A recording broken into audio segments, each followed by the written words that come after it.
Happy Thursday, it's day 9 of October, and I'm making my first batch of buttermilk biscuits to put in the freezer for the winter months. So I'm going to take some self-rising flour, and I'm going to measure out 10 cups of that flour, and I'm going to take an additional 2.5 teaspoons of baking powder, even though it already has baking powder in it, to mix it in there. And we're going to let that sit in the freezer for about 45 minutes.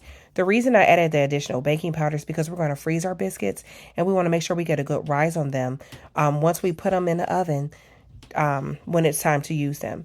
So I have 5 sticks of butter, which is going to give us 2.5 cups of butter. And I'm going to use my rotary shredder, and I'm going to shred all of this butter up to what you see right here.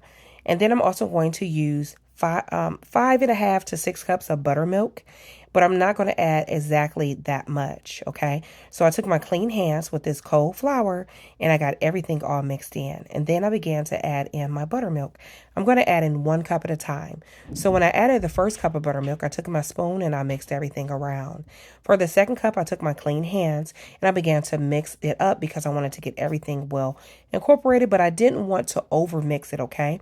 So you want to get a dough consistency to this, like you see here. I broke this up into 2 sections, and to get that, I added I had a 1/4 cup of flour to the side so that I could add it in as I needed to get it to be solid like this.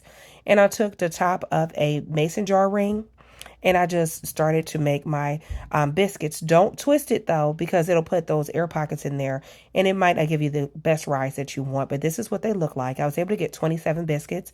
I put them in the freezer for 2 hours, and after that, I went ahead and I vacuum sealed them in packages of 4 and some of 3. And this is what they look like when they came out of the oven. You want to bake these for 15 minutes at 450, and you have hot buttermilk biscuits. Have a great day.